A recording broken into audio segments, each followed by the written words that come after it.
माहिष्मती के सिंहासन पर विराजना है, यही मेरी कामना है।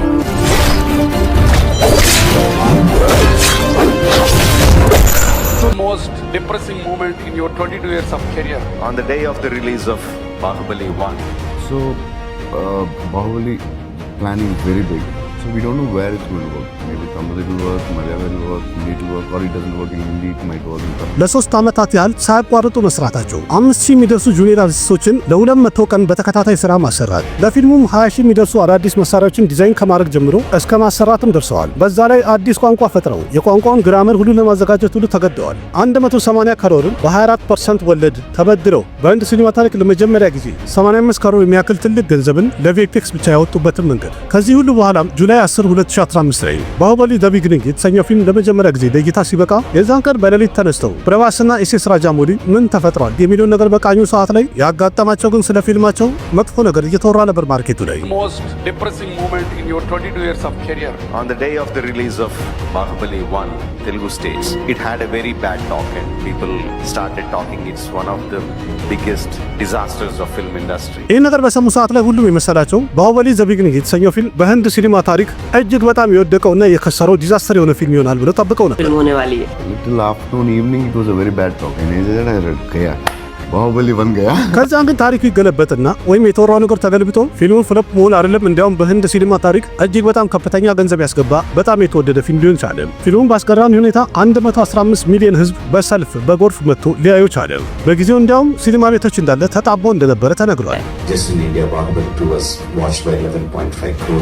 ይህ ባሁበሊ የተሰኘው ፊልም በ2015 ለእይታ ከበቃ በኋላ በህንድ ሲኒማ ውስጥ ትልቅ ማዕበል ፈጥሯል። እንዲያውም የቦሊውድ ትልልቅ የሚባሉ አክተሮችም በጀታቸውን ከፍ አድርገው በምን መልኩ መስራት እንዳለባቸው ቅርጽ አስይዟል ለማለት ያስደፍራል። ከዛም በላይ ይህ ፊልም በሳውዝ ኢንዱስትሪዎች የሚሰሩ ፊልሞችን አዲስ መንገድ ፈጥሮላቸዋል። ቀደም ብሎ የተለያዩ ፊልሞችን በሲኒማ የሚያይ የነበረ ህዝብ ለመጀመሪያ ጊዜ በጣም የተጋነነና ጽድት ጥርት ያለ ፊልም ማየት ችሏል። ማለትም በህንድ ሲኒማ ላይ ትልቅ አብዮትን መፍጠር ቻለ።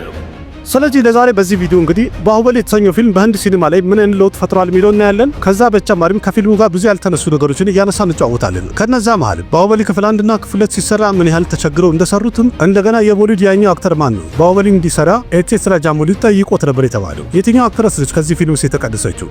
እንደገና የባሁበሊ ፊልም ሜከሮች ፊልሙን ለመስራት ምን ያህል ተበድረው ነበር። ከዛ ሌላም እውነትም የባሁበሊ ፊልም ፕሮዲዩሰሮች ከቤታቸው 60 ከሮር የሚያክል ብላክ መኒ ተገኝቷል ቢባለው እውነት ነው። እነዚህ ሁለት ፊልሞችስ ምን ያህል ተጽዕኖ ፈጥረዋል? ታዋቂ ዳይሬክተር ኤስኤስ ራጃሞሊስ ከባሁበሊ ፊልም በኋላ ልክ እንደ ባሁበሊ በጣም የሚያምር ከኔትፍሊክስ ጋር ተቀናጅቶ አንድ ዌብ ሲሪዝ ሊሰራ ነበረ። ለምንድን ነው የተዘጋው? ለምን ፊልሙ ተከለከለ? ከዛ ሌላ ደግሞ በደንብ ማቀርብላችሁ ባሁበሊ ክፍል 1 እና ክፍል 2 ፊልሞች ጋር በተያያዘ ምን አይነት አነጋጋሪ ነገሮች ተነስተው ነበረ? ያልተነሱ ጥቁር እውነታዎችስ የተባሉት የትኞቹ ናቸው? እነዚህ ነገሮች በጣም ግልጽ ወጥተው አያውቁም፣ ግን ለዛሬ በዚህ ቪዲዮ ገለጻ አድርጌ እነግራችኋለሁ። ስለዚህ ከጅምሩ ባሁበሊ የተሰኘው ፊልም እንዴት ሊሰራ ቻለ? ከዛ በኋላ ሲሄን ያለ እንዴት ሊቀውጠው ቻለ? ስለዚህ ወደ ቪዲዮ አንድ ብለን እንጀምራለን። ቪዲዮ ላይክ ማድረግ አትርሱ። ያላችሁን ሐሳብ አስተያየት በኮሜንት ግለጹ። ለጓደኞቻችሁም ሼር አድርጉ። በመጀመሪያ የምናየው እንግዲህ ባሁበሊ የተሰኘው ፊልም መነሻው ምን ይመስል ነበር፣ በምን ተጀመረ የሚለው ነው። የባሁበሊ ፊልም ታሪክ የሚጀምረው በ2009 በፈረንጆቹ መግዲራ የተሰኘው ፊልም ስኬታማ ከሆነ በኋላ ነው። መግዲራ የተሰኘው ፊልም ለእይታ ከበቃ በኋላ ዳይሬክተሩ ኤስኤስ ራጃሞሊ ቀጣይ የሚሰራውን ፊልም እያሰበ ነበር ወይም ፕሮጀክት እየቀረጸ ነበር። መግዲራ ካለቀ በኋላ እንኳን ወስኖ ወይም አስቦ የነበረው ኢያራ ወይንም መኪ የተሰኘውን ፊልም ለመስራት ሙሉ ለሙሉ አስቦ ነበር። ግን በመሃል ኤስኤስ ራጃሞሊ አባት የሆነው ሽሪ ቪጀንደር ፐርሳት አንድ ታሪክ ጽፎ ነበርና ታሪኩን ጀመረለት። እሱም ሽብጋሚ የተባለች አንድ ሴት ህፃን ልጅ ይዛ ወንዝ ስትሻገር ነው የጀመረለት። ይህን ትንሽ ታሪክ እንደሰማ ኤስኤስ ራጃሞሊም በጣም ደስ የሚል ነገር አገኘበት ወይም ተሰማው። ከዛም ከአባቱ ጋር አንድ ላይ ሆኑና እቺን ታሪክ በደንብ እያሰፏትና እያሳደጓት ዲቨሎፕ ማድረግ ጀመሩ። በመጨረሻም ኤስኤስ ራጃሞሊ ሙሉ ታሪኩን ያገኛል። ታሪኩን ከሰማ ወይም ካየው በኋላ የባሁበሊ ፊልም ስቶሪ ወይም ደግሞ ታሪኩ በጣም ለየት ያለ ነው። ስለዚህ ፊልሙ የሚሰራበት ስኬልም በጣም ከፍ ማለት አለበት። ይሄ ደግሞ በኖርማል በጀት የሚታሰብ እንዳልሆነ ተረዳው። ለየት ያለ ፊልም መስራትም ስላሰበ ከሌላ ከአንድ ፊልሞች አኳያ የሚያስፈልገው ገንዘብ 10 እጥፍ የሚበልጥ ሆኗል። በትክክል ያወቀውና የተረዳው ነገር ቢኖር እንደዚህ አይነት ታሪክ ቢነግራቸውም ቪዥኑ ስለማይገባቸው በትክክል ገንዘቡን አውጥቶ ፈቃደኛ ሆኖ ኢንቨስት የሚያደርግ ሰው ማግኘት እንደሚከብድ ተረድቶታል። ከዛም የባሁበሊ ፊልም ሜከሮች 400 ከሮር ለመበደር ተገደዱ። ለዛውም ደግሞ ይህን ገንዘብ 24% ወለድ ያለው ሆኖ የተበደሩት። ይሄን ነገር ካውንደስ የነገርኳችሁ በጣም አሪፍ ነው ወይም ኢንተረስት ያደርጋል ብላችሁ ካሰባችሁ ቆይ ተረጋጉ።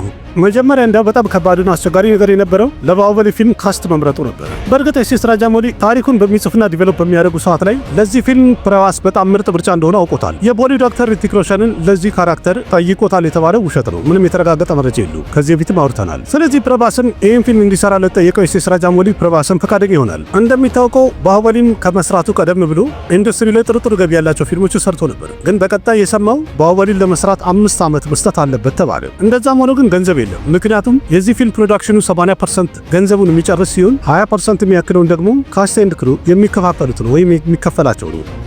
In fact, we never spoke his remuneration. He never spoke his remuneration. Maybe after 6 months into the production, we thought of a very small figure, which is because he was a red hot star. He had 3 back-to-back hits. Producers were running after him with money bags, and we told him, okay, Prabhas, the production can only afford that much because you're spending so much on the sets, visual effects, everything. ይህ ማለት እንግዲህ በዛ ሰዓት ላይ ፕረባስ ፊልሙን ሰራለሁ ብሎ ፈቃደኛ መሆኑ በጣም አስደንጋጭና ከባድ የሚባል ውሳኔ ነበር። ምክንያቱም ይህን ፊልም ለመስራት ከ4 እስከ 5 ዓመት የሚፈጅ መሆኑ ጠንቅቆ ታውቆታል፣ ተነግሮታል። በዛ ሰዓት ላይ ፕረባስ ፊልሞቹ እየተሳኩለት እድገት እያገኘ ነበረ። ምክንያቱም ቀደም ብሎ ዳርሊንግ እና ሚስተር ፐርፌክት የተሰኙ ፊልሞች በላይ ስኬታማ እየሆኑ ነበረ። እንደሚታወቀው ብዙ አክተሮች ፊልሞቻቸው ስኬታማ ከሆኑ በኋላ ቶሎ ብዙ ፊልሞችን በላይ መደርደርና ማውጣት ይጀምራሉ። እንዲያውም ገቢ አሪፍ ከሆነ በአንድ ዓመቱ 3-4 ፊልም መስራት የተለመደ ነው። በዚህ ሰዓት ላይ ደግሞ እያደገ ያለ አንድ አክተር ትንሽ ረፍት ካደረገ ይታወቃል አይደል፣ የሥራ ህይወቱ በዛ ያበቃለታል ወይም ተቀባይነቱ ይቀንሳል። ግን ፕረባስ ለሥራ ህይወቱ ምንም ሳይጨነቅ 5 ዓመት ኤስ ራጃሞሊን በማመን ጊዜ ይሰጣል ወይም ፈቃደኛ ይሆናል። አንዳንድ መረጃዎች እንደሚያሳዩት ከሆነ ባሁበሊ የተሰኘውን ፊልም ለመስራት ፕረባስ ሰርጉን እንኳን ካንስል አድርጓል ተብሏል። ባሁበሊ የተሰኘው ፊልም ዝግጅቱን ቀጠለ። እቤቱም 1.5 ሚሊዮን የሚያወጡ የተለያዩ የጂም ማቴሪያሎችን በማሟላት ስራውን ጀመረ። እንዲያውም በዛ ሰዓት ላይ ታዋቂ ሬስሊንግ ተጫዋች አንደርቴከርን በግል አግኝቶት ነበር። ማለትም ከስፖርት ጋር የተያዘ የተለያዩ ምክሮችን ተቀብሎታል፣ አማክሮታል። ግን ለፊልሙ ፕረባስ የታገለውን ያህል ፊልሙ ላይ ያሉት ሌሎች ተዋናዮችም በደንብ ታግለዋል፣ ተጣጥረዋል። በእርግጥ በሌሎችም አክተሮች ዙሪያ ላይ አንዳንድ አነጋጋሪ ነገር ተፈጥሮ ነበረ። ማን ይተውን በሚለው እርግጠኛ ነኝ ብዙ ነገራችሁ ነገር እስካሁን አልሰማችሁም ይሆናል። ግን በሂደት ይጫወተን ይላል። ከኋላ የነበረውን ታሪክ እናውራ ከተባለ እንደተነገረው ከሆነ ባሁበሊ የተሰኘው ፊልም ላይ ሱሪያም አንድ ሮል ተጠይቆ ነበረ። ግን በአንዳንድ ነገር መስማማት ስላልቻሉ መጨረሻ ሊሰራ አልቻለም። እንዲያም በፊልሙ ላይ ከታፓ የሚለውን ካራክተር ሰንጀይ ደትም እንዲተውኑ ተጠይቆ ነበር። ግን ሰንጁ ፈቃደኛ አልሆነም። ስለዚህ ቀጥታ ይህንን ሮል ሰቴራጅ ላይ ያገኘው ይችላል። ከዛ ሌላም ባሁበሊ ላይ በላልዴ የሚለውን ካራክተር እናውቀዋለን። ከጅምሩ ለዚህ ካራክተር ራና ደግበት ያልተመረጠም ነበር። እንዳም ለዚህ ካራክተር የሆሊውድ አክተር ጄሰን እና የቦሊውድ አክተር ጆን አብርሃም ቢሆኑት ይሻላል ተብሎ ተመርጦ ነበር ወይም ታስቦ ነበር። ግን በአንዳንድ ነገሮች ይሄ ነገር ወደፊት መሄድ አልቻለም። ስለዚህ በመጨረሻም ራና ደግበት ፊልሙ እንዲሰራ ተወሰነ። የራና ደግበት አንድ አሳዛኝ ነገሩ ቀኝ አይኑ በደንብ አይታየው። እንዲያም የሆነ ሰዓት ላይ ሙሉ ለሙሉ አይታየውም፣ ታውሮ ነበር ቀኝ አይኑ። ከዛም አንድ ሰው ከሞተ በኋላ ዶኔት አድርጎለት ነው። እናም በዛ ንቅለ ተከላ ተደርጎ ስለነበረ ትንሽ አስቸግረው ነበር። ግን ወደ ዋና ታሪክ እንመለስና በፊልሙ ላይ የሺፍጋሚን ካራክተር በደንብ እናስታውሰዋለን። ራሚያ ክሪስቲን በጣም ምርጥ አድርጋ ተውነዋለች። ይህንን ካስት መጀመሪያ ሽሪዴቪ ተጠይቃ ነበረ። ግን ኤስ ራጃሞሊ እንዳለው ከሆነ ከፍተኛ ገንዘብ ጠይቃኛለች ብሏል። ከዛ ሌላም ቪአይፒ ትሪትመንትም ያስፈልገኛል ስላለች አልተመቻቸውም። అన్న దీంట్లో హిందీ యాక్టర్లు పెట్టుకుందాం అని చెప్పి శ్రీదేవి గారిని వెళ్ళి అడిగారా? అడిగాము. మా అదృష్టం బాగుండి ఎగ్జాక్ట్లీ అదృష్టం బాగుండి ఆవిడ ఓకే చేయలే. తర్వాత చాలా మంది డిమాండ్ పెట్టారు, రేట్ ఎక్కువ అడిగారు. అదే రేట్ ఎక్కువ. హిందీ రైట్స్ కూడా అడిగారు చాలా అండి. 7 or 8 crores ఏదో రెమ్యునరేషన్ అడిగారు። ማለትም ጥያቄው በጣም ከፍተኛ ስለሆነና ስለበዛ ፊልሙ ላይ ልትተውን አልቻለችም ማለት ነው። ግን አሁን በቅርቡ ቦኒ ካፑር እንደተናገረው ከሆነ ፕሮዲውሰሮቹ ትንሽ አለመግባባት ወይም ግራ ገብቷቸው ነው እንጂ እዛ ፊልም ላይ ያላስተወኗት በሰዓቱ አግኝታ የነበረው እንግሊሽ የተሰኘው ፊልም ከዛ ያነሰ ዋጋ እንስቲ ሲሏት ነው ያለችው እንጂ ከፍተኛ ገንዘብ ጠይቃ አይደለም ብሏል። ያም ማለት ብቻ ገንዘቡ አነስተኛ ስለሆነ ከፊልሙ ወጣለች። በዛ ሰዓት ላይ እንግዲህ ካስቶች የተመረጠው በነበረ ሰዓት ላይ ዳይሬክተሩ ኤስ ራጃሞሊ ኢጋ የተሰኘው ወይም መኪ የተሰኘው ፊልም እየሰራ ነበር። 2012 ላይም ኢጋ የተሰኘው ወይም መኪ የተሰኘው ፊልም ጨርሶ ለእይታ በቃ። ፊልሙን ተወዳጅነትን አግኝቶ ቦክስ ኦፊስ ላይ ስኬታማ ሆነ። ግን የፊልሙን ስኬት ፓርቲ ምናምን ነገር ማክበርና ጫጫታ ነገር ስላልተመቸው ቀጥታ ጊዜ ሳያጠፋ ራጃሞሊ ባሁበሊ ለመስራት ጉዞውን ቀጠለ። ጁላይ 6 2013 ላይ የባሁበሊ ፊልም ቀረጻ በስነ ስርዓቱ ተጀመረ። ከቀረጻው ጋር የተያዘ እንግዲህ ኢንተረስቲንግ ነገር የተነገረው ምንድነው ባሁበሊ ዘ ቢጊኒንግ እና ባሁበሊ ዘ ኮንክሉዥን ወይም ክፍል 1 እና ክፍል 2 ሁለቱንም ጎን ለጎን ቀረጻ እያደረጉ ነበር። ምክንያቱም ከመጀመሪያ ባሁበሊ የተሰኘው ፊልም በሁለት ክፍል የመልቀቅ ፕላን አልነበራቸው። ልክ አሁን እንደተለቀቀው ሁለቱን በአንድ አድርጎ ዘ ኢፒክ አድርጎ የሰራውን ፊልም ይሄ የመጀመሪያ ፕላኑ ነበር። አንድ ወጥ አድርጎ በአንድ ክፍል መስራት ነበር እቅዱ። ግን በሂደት ነገሩ ሲታይ ታሪኩ በጣም እየሰፋና እየተለጠጠ ሲሄድ ረጅም ታሪክ እንዳለው ተረዳ። ስለዚህ ይህንን ታሪክማ በአንድ ጊዜ ማሳየት ከባድ ነው ብሎ አሰበ። ይህን ሀሳቡንም ለፊልሙ ካስቶችም ለፕሮዲውሰሮችም ያማክራቸዋል። ሁሉም ይስማማና በመጨረሻም ባሁበሊ የተሰኘው ፊልም በሁለት ክፍል ለእይታ እንዲበቃ ተወሰነ። ምንም እንኳን ፊልሙ በሁለት ሊለቀቅ ቢወሰንም ግን ዳይሬክተሩ ኢሴስ ራጃሞሊ የሁለተኛውን ክፍል ቀረጻ 30% ያህል ቀደም ብሎ አብሮ አጠናቆት ነበር። ይህም ማለት እንግዲህ የክፍል 1 እና የክፍል 2 ታሪክ ጎን ለጎን ቀረጻ እያደረገ ነበር ማለት ነው። ባሁበሊ ዘ ቢጊኒንግ ወይም የመጀመሪያው ክፍሉ ጣጣውን ከጨረሰ በኋላ አጠቃላይ ፕሮዳክሽኑ 180 ከሮር ሊጨርስ ይችላል። በዛ ሰዓት ላይ የቴሉጉ ኢንዱስትሪ ማንኛውም ፊልም 180 ከሮር በጀት ሊመድብ አይደለም ላይፍ ታይሙን 180 ከሮር ያስገባ አንድ ፊልም አልነበረም። ስለዚህ ኢሴስ ራጃሞሊ በጣም የጨነቀውና የከበደው ነገር ቢኖር ባሁበሊ የተሰኘው ፊልም አሁን ይህን ያህል ገንዘብ እንዴት ነው ከሲኒማ የሚሰበሰበው የሚለው ነገር አስጨንቆት ነበር። ስለዚህ ፊልሙ በጀቱንም እንዲመልስ እንዲሁም ደግሞ ትርፍ እንዲያመጣላቸው የፊልሙ ዳይሬክተር ኢሴስ ራጃሞሊ አንድ ሀሳብ ያስባል። እሱም ፊልሙን በቴሉጉ ብቻ ሳይሆን በሂንዲም በታሚልም በመለያለምም ቋንቋዎች ደብ አድርጎ ወይም ተርጉሞ ማቅረብ እንዳለበት ይሰማዋል። ወደ ስምምነት ይገባና ነገሩም ይሰራል። ከዛም ጁላይ 10 2015 ላይ ፊልሙ ለሲኒማ እይታ በቃ በዓለም አቀፍ ደረጃ። ግን ፊልሙ በጣም ያየ ተመልካች እንዳለ ስለ ፊልሙ ጥሩ ነገር መናገር አልቻለም። መጥፎ ነገር የተናገሩት ይሄ ነገር በሰሙ ሰዓት ላይ የፊልሙ ዳይሬክተር ኢሴስ ራጃሞሊም ሆነ ፕረባስ በጣም ይደነግጣሉ። እናም ባሁበሊ ዘ ቢጊኒንግ የተሰኘው ፊልም በህንድ ሲኒማ ታሪክ ትልቁ ዲዛስተር ሊሆን ነው ብሎ ፈሩ። ታዲያ ምን ተፈጥሮ ነው? ገና የመጀመሪያ ቀን ላይ በጠዋት እንደታየ የተለያዩ ክሪቲክሶች ፍሎፕ ያሉት ፊልም በሂደት ግን በህንድ ሲኒማ ታሪክ በጣም ከፍተኛ ገንዘብ ያስገባ ፊልም ሊሆን ቻለ። ባሁበሊ የመጀመሪያው ክፍል ለእይታ እንደበቃ ፕረባስ ከሰልማን ጋር በምን ተጋጨ? እስቲ ስለሱ ደግሞ ዘርዘር አድርገን እናውራ። सिंहासन पर विराजना है, यही मेरी कामना है।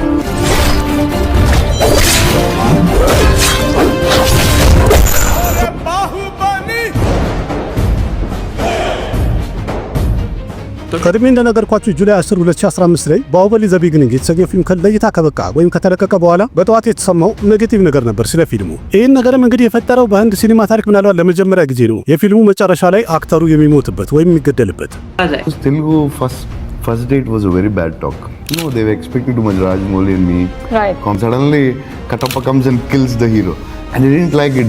It was shock and it was abrupt cut. So they never saw a film like that. And they didn't expect that and they were a little worried. For little afternoon, evening, it was a very bad talk. And I said, ባሁበሊ በን ገያ ያም ማለት እንግዲህ ያልጠበቁት አጨራረስ ስለነበረው ተመልካቹ ፊልሙ ሊመቸው እንዳልቻለና መጥፎ ነገር ሊናገር ይችላል ማለት ነው። ግን ጊዜ የሄደ ሲመጣና በጣም ብዙ ሰዎች ይህን ፊልም በሚያዩ ሰዓት ላይ በሂደት ፊልሙ መነቀፉ ቀረና መደነቅ ጀመረ። በጣም ብዙ ሰዎች ደግሞ የኢሴስ ራጃሞሊ ይህንን ስራውን የህንድ ሲኒማን ስኬታማ ለማድረግ አዲስ ጅምር ነው ብለውታል። በተለይ ፊልሙ በደቡባዊ ክፍል በጣም የተቀወጠ ሲሆን ብዙ ተመልካች ማግኘት ችሏል። በሳውዝ የነበረው ተቀባይነትን ስናይ ሂንዲ ማርኬት ላይ የመጀመሪያው ክፍል ብዙም አቀባበል አላገኘም ነበር። የዚህ ደግሞ ዋና ትልቁ ምክንያቱ ፊልሙ የተለቀቀበት ቀን ነው። ምክንያቱም ባሁበሊ የተለቀቀበት ቀን ላይ ከአንድ ሳምንት በኋላ የሰሉ ባይጃን በጅረንጊ ባይጃን የተሰኘው ፊልም ለእይታ በቅቶ ነበር። በዚህ ሰዓት ደግሞ እንደሚታወቀው የሰልማን ካን ፊልሞች በጣም ሰቃይ ነበሩ። ስለዚህ ሂንዲ ማርኬት ላይ ህዝቡ እንዳለ በጅረንጊ ባይጃንን በጉጉት እየጠበቀ ስለነበረ ባሁበሊ ዘ ቢጊኒንግ የተሰኘ ፊልም መውጣቱን ብዙ ሰው አልሰማም ነበር። ጭራሽ አላወቁም ለማለት ያስደፍራል። እርግጠኛ ነኝ ብዙዎቻችሁ እንደወጣ እንኳን አላያችሁትም ይሆናል። አንደኛ እኛ ጋር ስክሪን ነበር የሚደርሰው፣ በዛ ላይ ደግሞ የሳውዝ የሚለው ነገር ትንሽ ወደኋላ ያደረገን ነበር። ህንድ ውስጥም ቢሆን ሂንዲ ማርኬት ላይ የተነገረው ሁሉም ባሁበሊ ዘ ቢጊኒንግ የተሰኘው ፊልም ቲቪ ላይ ለእይታ ከበቃ በኋላ ብዙ ሰው እንዳየውና እንደተመቸው ተናግረዋል። በቲቪም እንግዲህ በጣም ብዙ ኦዲየንስ ካየ በኋላ በጣም ፊልሙን ወደደውም አደነቀው። አሁን ወደ ታሪካችን መለስን በልና የበጅረንጊ ባይጃን ሃይፑ በጣም ከፍ ብሎ ስለነበረ ባሁበሊን ቢሸፍነውም ግን ቀስ በቀስ እየሸቀረ መሄድ ቻለ። ምክንያቱም ሂንዲ ማርኬት ላይ ብቻ ከ100 ከሮር በላይ መስራት ችሎ ነበረ። ላይፍ ታይሙን በጨረሰ ሰዓትም ፊልሙ 420 ከሮር አካባቢ የሰበሰበ ሲሆን በዓለም አቀፍ ደረጃ ደግሞ 650 ከሮር መሰብሰብ ችሏል። ይህን ያህል ከፍተኛ ገንዘብ አስገባ ሲባል ደግሞ አንድ ፊልም እንደሚታወቀው ነገሩ ችግር ያለ መሰላቸው። ከዛም ኢንካም ታክስ ኦፊሰሮች የፊልሙ ፕሮዲውሰሮች ቤት የፐርካሽና የሶብሊን ቤት ፍተሻ ጀመሩ። ፍተሻ ባደረጉ ሰዓትም የቆየ ገንዘብ 60 ከሮር ካሽ ሊያገኙ ችለዋል። በሰዓት በእርግጥ አሳማኝ ምክንያት ባይኖራቸው ሬድ የተሰኘው የአጂ ዲቫስ 3ኛ ክፍል በዚህ ታሪክ ላይ ይሰራ ነበር ለማለት ያስደፍራል። ግን ታሪኩን ልቀጥልላችሁና ባሁበሊ ዘ ቢጊኒንግ ወይም የመጀመሪያ ክፍል በሚቀረጽ ሰዓት ላይ በፊልም ታሪክ ላይ እስከ ሩቅ ድረስ ማንም አያስበው የሚባለውን አንድ ኤክስፐሪመንት ሰርቶ ነበረ ዳይሬክተሩ። እንደሚታወቀው ባሁበሊ የተሰኘው ፊልም ላይ አንድ ገለልተኛ ሆነው የማይታወቁ ጎሳዎች ይታያሉ። እነዚህ በህንድ ውስጥ ያሉ ዘላን ጎሳዎች አይደሉም፣ ለፊልሙ ተብሎ የተፈጠሩ ናቸው። ስለዚህ ኪርኪሪ የሚባል አንድ ቋንቋ ለማፍጠር ያስባል። ካስታውሳችሁት የሚገርም ቋንቋ ነበር የሚናገሩት ፊልሙ ላይ ሰዎቹ Nimda, those rats tell me. Har tabush crack poikinim bomla. Mohinozuku, lohakwe. ይህን ቋንቋ እንግዲህ ኪርኪ ላንጉጅ ብለውታል። ይህን ቋንቋ እንግዲህ እንዲፈጥሩለት ዳይሬክተሩ ኢሴስ ራጃሞሊ ቋንቋ አውቂዎችን ካመጣ በኋላ የነገራቸው ምንድነው ኃይለኛና አግሬሲቭ የሆነ ንግግር እንዲያደርጉ እንድታደርጓቸው ፈልጋለሁ ነበር ትእዛዙ። እናም ይህን ቋንቋ እነሱ ሲፈጥሩት 3000 ፊደላትና 40 ግራመር ህጎች ያሉት ተሰምቶ የማይታወቅ አዲስ ቋንቋ ፈጥረዋል። አስቡት። አንድ ፊልም ለመስራት እንግዲህ ይህን ያህል ጥረት ማን ያደርጋል? በእርግጥ ለፊልም በጣም ብዙ ጥረቶችን አይተናል፣ በዛም በጣም ተደንቀናል። ግን እስካሁን አንድ ፊልም ለመስራት ብለው አዲስ ቋንቋ የፈጠረ እንጃ አልሰማውም፣ አላየሁም። በእርግጥ ፊልሙ በሁሉም ነገሩ ለህንድ ሲኒማ ትልቅ አብዮት መፍጠር ችሏል። በጣም ብዙ ሰውም አድንቆታል። ግን በሌላ በኩል ደግሞ አሉ አንዳንድ ሰዎች በጣም የተካበደና የተጋነነ ነው ብሎ የነቀፉም ሰዎች ነበሩ። ይህን ነገር በሰሙ ሰዓትም እንግዲህ የሁሉ የተጣጣሩና የታገሉ ሰዎች ፊልም ሜከሮቹ ትንሽ ቀር ብሏቸው ነበር። በሌላ በኩልም በእርግጥ ተቃውሞ አስነስቶ ነበር። ስለ ተቃውሞ ደግሞ እናውራ ከተባለ መጀመሪያ የተቃወሙት በህንድ ውስጥ የሚገኙት ጃይኒ የሚባል ኮሚኒቲዎች ናቸው ወይም ህዝቦች። እነዚህ ማህበረሰቦች እንግዲህ ራሳቸውን ያው የጃይኒ ህዝቦች ነው የሚሉት። የተቆጡበትና የተናደዱበትን ምክንያት ባሁበሊ የሚለው ፊልሙ ርዕሱን ነው። ባሁበሊ የተሰኘው ፊልም ርዕሱን የተቃወሙት መጀመሪያ። እነዚህ ማህበረሰቦች እንግዲህ ያስቆጣቸው ትልቁ ምክንያት ባሁበሊ የሚለው ቃል ከኛ ቅዱሳን ጋር የተያዘ ስም ያለው በሚለው ነው። ራሱን የቻለ እንግዲህ ጃይኒዝም የሚባል እምነት ነው ማለት ነው። እናም ይህን ያህል ቫይለንስ የወጣበት ፊልም ደግሞ በእኛ በቅዱሳን ስም መሰየማችሁ አግባብ አይደለም ብለው ተቃውመዋል። ግን ፊልም ሜከሮቹ በግልጽ በአደባባይ ወጥተው የተናገሩት የፊልሙ ታሪክ ፊክሽን አለው፣ ማንኛውንም ነገር ብታዩም ብታስጠኑም ከየትኛው እምነት ጋር ግንኙነት የለውም ብለው ተናግረዋል። ግን ይሄ ገና ጅምሩ ነበረ። እንዲያም የባሁበሊ ፊልም ሜከሮች አልጠበቁም፣ አላሰቡም ነበረ ምን ያህል ማዕበል እንደሚመጣባቸው። ቀጣይ ብጥብጥ ወይም ረብሻ የተነሳው ደግሞ በታሚል የተለቀቀው ፊልም ላይ ማለት ባሁበሊ የተሰኘው ፊልም የመጀመሪያ ክፍሉ ላይ አንድ ቃል ነበረ። ከዛ በኋላ በየቦታው ብጥብጥ ተነሳ። ፖስተር ማቃጠል፣ ሲኒማ ቤቱ ላይ ረብሻ መፍጠር፣ ዕቃ መሰባበር ተጀመረ። በዛም የተነሳ ታሚልናዱ አካባቢ ያለው የታሚል ዲስትሪቢዩተር ለሁሉም ይቅርታ ጠይቋል። እናንተ ስታስባችሁ ነው፣ ምክንያቱም ይሄ ቃል ሴንሰር ቦርድ ላይ ሊያልፍ የቻለው እኮ ንጹህ ስለሆነ ነው፣ የእናንተን ዘርም ሆነ ብሔር የሚነካ ነገር የለውም ብሎ ሊያሳምናችሁ ይችላል። ይህ ነገርም በጣም እየተወራ በነበረው ሰዓት ላይ ዘረኝነትን የሰበከ ፊልም ተብሎም በጣም ሲወራበት ነበር። ምክንያቱም ብዙሃኑ ያለው በፊልሙ ላይ ንጉሶቹን ዘራቸውን ከፍ አድርገውታል፣ እነሱንም ቀላ አድርገዋቸዋል። ጠቆር ያሉትን ደግሞ ሰራተኛ፣ አገልጋይ፣ ጠራጊ ምናምን ነገር አድርገው ዝቅ አድርገዋቸዋል። ስለዚህ በደንብ ዘረኝነት አለበት ብለው ነበር። ግን በዚህም እንኳን የቆመ አይደለም። እንዲያውም በፊልሙ ላይ ወንድና ሴቶችን ያቀረቡባችሁበት መንገድ የእኛን ማህበረሰብ የሚወክል የሚገልጽ አይደለም፣ በጣም ያስጠላል ብለው ማጣጥሎት ነበር። ምክንያቱም እነሱ እንደሚሉት የፕረባስ ገጸ ባህሪ የሆነ ቦታ ላይ ከተመና ባቲያ ጋር ተመሳሳይ ሆኗል፣ ወንዱን እንደ ሴት አቀርባቸዋል ያሉበትም ነገር ነበረ። እንዲያውም አንዳንዶቹ ዳይሬክተሩን የሴስ ራጃሞሊን የተመሳሳይ ጾታም ስብከት አለበት ብለው ተወቅሰውታል። ስለዚህ ጉዳይ ስትጠይቅም ተመና ባቲያ ደረቅ ያለ መልስ መልሳ ነበር። ያለችውም አንድ ፊልም ዳይሬክተር ቆንጆ ፊልም ቢያሳያችሁ እየጣረ እየሞከረ ነው ያለው፣ ግን እናንተ አይ ያንን ነው የምናየው፣ እኛ የምናስበውን የምናውቀውን እያላችሁ ነው ብላ እንግዲህ በዚህ ቃለ መጠይቁንም ጨርሳ ነበር። በመቀጠል እንግዲህ ባሁበሊ ዘ ኮንክሉዥን ወይም ሁለተኛው ክፍል እናውራ። ግን ወደዛ ከሜዳችን በፊት ወደ ክፍል አንዱ መለስ እንበልና ባሁበሊ የመጀመሪያው ክፍል በሚያበቃ ሰዓት ላይ ከታፓ ባሁበሊ ይገለው ነበር። ይህ ክስተት አንድ ትልቅ ጥያቄ ፈጥሮ የሚሄድ ነገር ሆኗል። እሱም ሁላችሁም የምታውቁት ነው። ከታፓ ባሁበሊ ለምን ገደለው የሚል ጥያቄ ነው የፈጠረው። ይህ ነገር እንግዲህ በጣም ሲሪየስ ነገር ሆኖ ህንድ ውስጥ በተለይ ብዙ ሰው ሲመካከርበት ነበር። ከታፓ ለምንድን ነው ባሁበሊን የገደለው የሚል ጥያቄ ፈጥሮ ነበር። ይሄ እጅግ በጣም አስደናቂ የተባለ አጨራረስ ባሁበሊ ዘ ኮንክሉዥን ወይም ሁለተኛውን ክፍል በጣም ብዙ ሰው እንዲጠብቀው ብቻ ሳይሆን ፊልሙ ለእይታ በበቃ ሰዓት ላይም ጣራ እንዲሰቅለው ምክንያት ሆኗል። ይህ ነገርንም በደንብ ስላወቁ ፊልም ሜከሮቹ የራሳቸውን አስገራሚ መንገድ ተጠቀሙ። ምክንያቱም ፊልሙን በሚያስተዋውቁ ሰዓት ላይ ሁለተኛውን ክፍል ከታፓ ባሁበሊ ለምን ገደለው ይህን መልስ ማወቅ ትፈልጋላችሁ በሚለው ነበር የጀመሩት። ይህም ነገር በደንብ ሰራላቸው። ምክንያቱም ፊልሙ ከመውጣቱ በፊት የፊልሙ ሃይፕ ምን ያህል ከፍ ብሎ ነበር። ህንድ ውስጥ እንዲያው አንድ ቀልድ ልንገራችሁና አስተማሪ ተማሪዎችን ማስተማር ትቶ እስቲ ከታፓ ባሁበሊ ለምን እንደገደለው የምታውቁ ካላችሁ ንገሩኝ ብሎ ትምህርቱን አቁሞ ይጠይቅ ነበር ተብሏል። ይሄ እንግዲህ እንደ ቀልድ ነው። እንዲያውም በየዜና ቻናሉ ላይም ከዜናቸው ይልቅ በጣም የተሰማው ከታፓ ባሁበሊ ለምን እንደገደለው ማወቅ ትፈልጋላችሁ እያሉ ይቀልዱ ነበር። እንደ ጨዋታም ተወራ እንደ ቁም ነገር ግን የፊልሙ ፕሮሞሽን በጣም ተቀጣጥሎ ነበር። እንዲያም ህንድ ውስጥ የኑሮ ውድነቱ ካሳሰበው ሰው ይልቅ ከታፓ ባሁበሊ ለምን እንደገደለው መልስ ለማግኘት የጓጓ ሰው ይበልጥ ነበር። ከዛም ቀኑ ደረሰ፣ ሴፕቴምበር 28 2017። በዚህ ቀን እንግዲህ ባሁበሊ ዘ ኮንክሉዥን ወይም ሁለተኛው ክፍል ለእይታ በቃ። ህዝቡም እንግዲህ ወደ ሲኒማ ጥቅጥቅ ብሎ በመግባት በመጨረሻም የጥያቄው መልስ አገኙ። እሱም ከታፓ ባሁበሊ ለምን እንደገደለው መልስ አገኙ። ከጠዋት ጀምሮ እንግዲህ ክሪቲክሶችም ይህንን ፊልም አውርተው ቢጠቅሙለት ሊሆን አልቻለም። ህዝቡም ደግሞ እንደጓጓው ገብቶ ያየውና ያገኘው ነገር በጣም እንዳስደሰተውና እንደረካ ሊናገር ቻለ ወይም ምስክርነት ሰጡ። ስለ ቦክስ ኦፊስ ብናወራ በዛ ሰዓት ላይ በመጀመሪያ ቀን ወይም ኦፕኒንግ ዴይ ላይ ከ120 ከሮር በላይ ማስገባት ችሏል። ላይፍ ታይሙን ጨርሶ በወረደ ሰዓት ላይ ፊልሙ 1810 ከሮር አካባቢ ማስገባት ችሏል። ከዚህ መሃል ላይ 1080 ከሮር ከህንድ ውስጥ ብቻ የሰበሰቡ ሲሆን ከዚህ መሃል ላይ ደግሞ 510 ከሮር አካባቢውን ከሂንዲ ማርኬት ብቻ የሰበሰቡት ነው። 380 ከሮር ከቴሉጉ ያገኘ ሲሆን 128 ከሮር ከታሚል ያስገባ ሲሆን 54 ከሮር ደግሞ ከመላለም ቋንቋ ማስገባት ችሏል። በዚህ ሰዓት ላይ ይህን ያህል ከፍተኛ የሆነ ገንዘብ ይህ ፊልም ማስገባቱን ባዩ ሰዓት ላይ ቦሊውዶችም ራሱ አይቶት የማያውቁት ስለነበረ በጣም አስደንጋጭ ነበር። ምክንያቱም ቦሊውድ ውስጥ እንደሚታወቀው ለረጅም ጊዜ ካኖች ቦክስ ኦፊስ ላይ ያለ ሪከርድ እየተቀባበሉ ነው የመጡት። ትልልቅ ሪከርድ የሚያስመዘግቡት ካኖች ነበሩ፣ የሚሰብሩትም ካኖች ነበሩ። ግን አንድ ቀን ያልታሰበ ከሳውዝ ኢንዱስትሪ የተነሳ ባሁበሊ ዘ ኮንክሉዥን የተሰኘ ፊልም ቦክስ ኦፊስ ላይ ከፍተኛ የሆነ የገንዘብ ማዕበል ሊያመጣ ቻለ። ካኖችን እንደ ምሳሌ የምናነሳው እንግዲህ ሌሎቹ የሉም ማለት አይደለም። የአክሸይ ኩማርንም የአጄም የሌሎችም እንዳለ ሆኖ ግን ከፊት ይመሩ የነበረው ቦክስ ኦፊስ ላይ ካኖች ስለነበሩ ነው። ባሁበሊ ሁለቱም ክፍሎቹ በጣም በስኬት ተቀጣጥለው መሄድ ችለዋል። ባሁበሊ ሁለቱም ክፍሉ በዓለም አቀፍ ደረጃ በጣም ተወዳጅነትን ያገኘና ምርጥ ፊልም መሆን ቻለ። ይህ ክስተትም በአጠቃላይ የህንድ ሲኒማ ታሪክን መቀየር ችሏል። ይህም ብቻ ሳይሆን የባሁበሊ ክፍል ሁለቱ ስኬት ጩኸቱ ወይም የቦክስ ኦፊስ ቁጥሩ ሆሊውድም ድረስ ተሰምቷል። कामना है।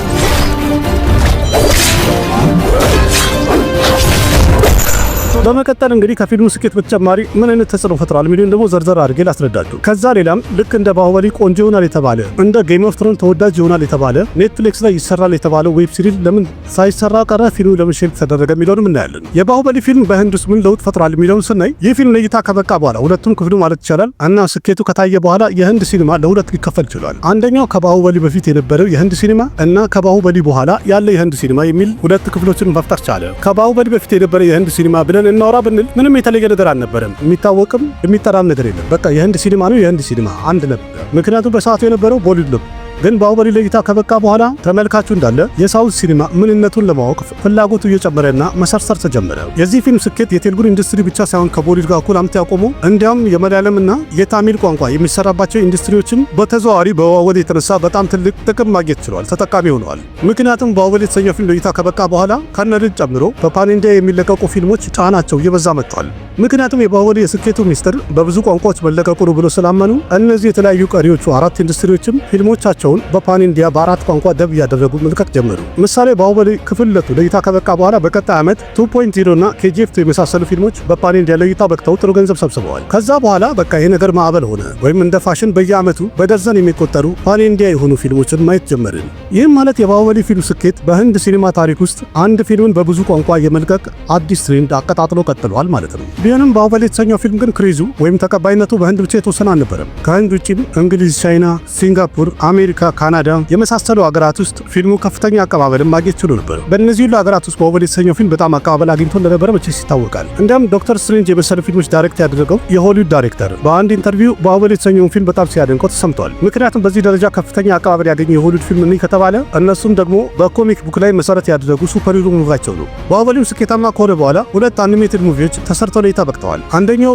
ባሁበሊ ክራውን ኦፍ ብለድ የተሰኘ ሲሆን ሁለተኛው ደግሞ ባሁበሊ ዘ ሎስት ሌጀንድ የተሰኘ ናቸው። ሁለቱም በእርግጥ አማዞን ፕራይም ላይ ለእይታ የበቁ ቢሆንም ግን ታሪካቸው ከባሁበሊ ከመጀመሪያው ክፍል በፊት የነበረ ታሪክን ያነሱ ፊልሞች ናቸው። እንዲያም ወደ ኋላ ስንል ኤስ.ኤስ ራጃሞሊ ከኔትፍሊክስ ጋር አንድ ላይ በመሆን የባሁበሊን ፕሪኩዌል ወይም ቀደም ያለ ታሪኩን በተከታታይነት ዌብ ሲሪዝ አድርጎ ለመስራት አስቦ ነበር። ይህ ተከታይ ፊልሙ ርዕሱ ይሆናል ተብሎ የነበረው ባሁበሊ ቢፎር ዘ ቢጊኒንግ ነበረ። በዚህኛው ታሪክ ላይም የሺቭጋሚን ቀደም ያለ ታሪኳን ያሳያል ተብሎ ሲጠበቅ ነበር። እንዲያም ሺቭጋሚን ሆና በልጅነቷ ለመተወን ሙንራል ታኩርም ለፊልሙ ፈርማ ነበር። ከዛ ሌላም እዛ ላይ አብራት የሚጫወቱት አቱል ኩልከርኒ እና ራሁል ቦዝ የመሳሰሉ አክተሮችም ፈርመዋል ተብሎ ነበር። ይህንን ተከታይ ፊልሙን ዴቭ ሰጃና ፐርቪን ሸትሩ በዳይሬክተር አንድ ብለው ስራ ይጀምራሉ ተብሎ ነበር። በ2018 እንደሰማው ይሄ ሾው ቀረጻውን ጀምሯል ተብሎ ነበር። ለዚህ ሾው ኔትፍሊክስ 100 ከሮር ያህል በጀት መድቦ ነበር። ግን ለ6 ወራት ከተቀረጸ በኋላ ፊልሙ አንድ ችግር ያጋጥመዋል። እሱም የተባለው በዚህ ሰዓት ውስጥ የተቀረጸው ፉቴጆች ኔትፍሊክሶች ባዩት ነገር ደስተኛ ስላልሆኑ አቋርጠውታል፣ ይቅር ተብሏል ተባለ። ይህ ነገር በሚወራ ሰዓት ላይ ያው ሙናል ታኩር ከሾው መውጣቷ ወይም ፊልሙ መቅረቱ እንዳበሳጫትም ተናግራ ነበር። ግን ደግሞ ተዘጋ ከተባለ በኋላ ከትንሽ ዓመት በኋላ 200 ከሮር በጀት በደቡለትና አዳዲስ ካስት ይዘው አዳዲስ ሌላ ዳይሬክተሮችን መርጠው ድጋሚ ለመስራት ያስባሉ። እናም በአሁኑ ሙንዋል ታኩርን ሪፕሌስ አድርጋ ቫሚካ ገዲ ተወታውልበታለች ተብሎ ነበር። የቆዩትን ወይም የመጀመሪያዎቹን ዳይሬክተር ሪፕሌስ አድርገዋቸውም የጀነት ፊልም ዳይሬክተር ኩናል ደሽሙክም ዳይሬክተር ያደርገዋል ተብሎ ነበር። እንዲሁም ሪሙዳስ ጉፕታም ረዳት ዳይሬክተር ይሆኑበታል ተብሎ ነበር። ግን ምንነቱ ባይታወቅም ሁለቱም ዳይሬክተሮች ከፕሮጀክቱ ላይ ይወጣሉ። ፊልም ሜከሮቹ ግን ይህንን ሾው ለመስራት ቢጣጣሩም ምንም ለውጥ ሊያመጡ አልቻሉም። ከዛም 2024 ላይ ኔትፍሊክስ እንዳሳወቀው ከሆነ ይህንን ፕሮጀክት በቋሚነት ሼልፍ አድርገነዋል፣ አይሰራም ብሎ ተናገረ። እስካሁን እንግዲህ ባሁበሊ የተሰኘው ፊልም ከጅምሩ ጀምሮ የሄደበትን ሂደትና ያገኘውን ስኬት በደንብ በግልጽ አውርቼላችኋለሁ፣ ነግሬያችኋለሁ። ግን ሌላ አንድ ነገር አለ። እሱም የባሁበሊ ዳርክ ሪያሊቲ የሚባል ነው። ማንም ሰው ብዙ ያወራለትም፣ እርግጠኛ ነኝ በትክክል እንደምትረዱ ልንገራችሁ። ለምሳሌ አሁን እንደ ባሁበሊ ማንኛውም ፊልም ስኬታማ ሲሆን እንደሚታወቀው የፊልሙ አክተርና ዳይሬክተር ብቻ ሳይሆን ፊልሙ ላይ ያሉ ረዳት ተዋናዮች በአጠቃላይ የስራ ህይወታቸው ይተኮሳል፣ ይቀጣጠላል። ምሳሌ አኒማል ስኬታማ ከሆነ በኋላ ሰንዲፕ ሬድዋንጋ የህንድ ትልቁ ዳይሬክተር ተብሏል። ረንቢር ካፑርም ደግሞ ቦሊውድ ውስጥ በጣም ተፈላጊ አክተር መሆን ችሏል። ቦቢ ደሉም በአኒማል ፊልም የተነሳ ካምባክ ማድረግ ችሏል።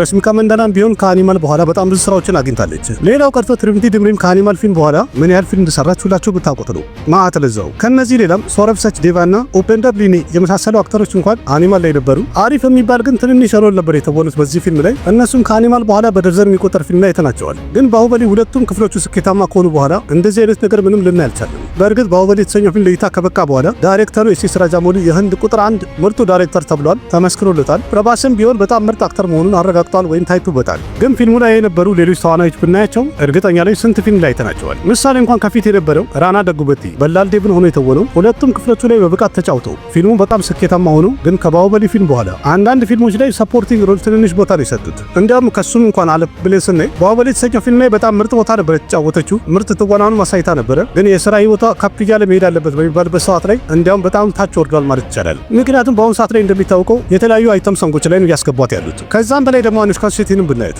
ዴቭ ሴና በተሰኘ ካራክተሯ በጣም ተወዳጅነትን አግኝታ ነበር። ከባሁበሊ በኋላ የተወሰኑ ፊልሞች ሰርታለች። ግን ባሁበሊን የሚያክል ትልቅ ፊልም ከሰራች በኋላ የሥራ ህይወቷ ማደግ የነበረበትን ያህል ግን ሊያድግ አልቻለም። ይህ ፊልም እንደዚህ ስኬታማ ከሆነ በኋላ ተመናም ሆነ አኑሽካ በጣም ብዙ ትልልቅ ፊልሞች ላይ ልናያቸው ይገባ ነበር። የሥራ ህይወታቸውን በጣም ከፍ ብሎ ማየት ነበረብን። ግን እንደዚህ መሆን አልቻለም። ለዚህ ሁለት ምክንያት ይጠራል። እሱም ደግሞ ባሁበሊ ላይ ያየናቸው ከፊት ያየናቸው ማለት ነው ራና ደጉበቲ፣ ተመና ባቲያና አኑሽካ ሼቲ ምናልባት ተመልካቹ በፊልሙ ላይ የነሱን ቦታ ለየት አድርጎ አልተረዳውም ወይም አላየውም። ሁለተኛው ደግሞ የሚጠራው ባሁበሊ ስኬታማ ከሆነ በኋላ ሙሉ ለሙሉ ልምላይቱን ወይም ደግሞ ስኬቱን ለፕራቫስና ለራጃ ሙሊ ብቻ የሰጡት ተመልካቹ ማለት ነው። ይህ እንግዲህ የተለያየ ቦታ ላይ የሚሰጠውና የሚነገረው ነገር ነው። ግን ትክክለኛው ምንድነው ትላላችሁ? እንደዚህ አይነት ስኬታማ ፊልም ከሰሩ በኋላ ሌሎቹ የተዋጡበት ምክንያት ምንድነው ትላላችሁ? እናንተ ይሆናል የምትሉትን ሀሳብ አስተያየታችሁን ኮሜንት ላይ ጻፉልኝ። ይህን ቪዲዮ እንግዲህ ቀደም ብዬ ያቀርብላችኋል ብዬ ያሰብኩት ነበረ ባሁበሊ ዘ ኤፒክ የተሰኘው ፊልም ለእይታ ከመብቃቱ በፊት ማለት ነው። ግን በላይ የተለያዩ ስራዎችን እያቀረብኩ ነበር፣ ወቅታዊ የሆኑ ነገሮችን። በዛ የተነሳ ወደ ኋላ ብሏል። ግን ዳይሬክተሩ የሲስ ራጃ ሙሊ የመጀመሪያ ህልሙ የነበረውን ባሁበሊ የተሰኘው ፊልም ሲሰራ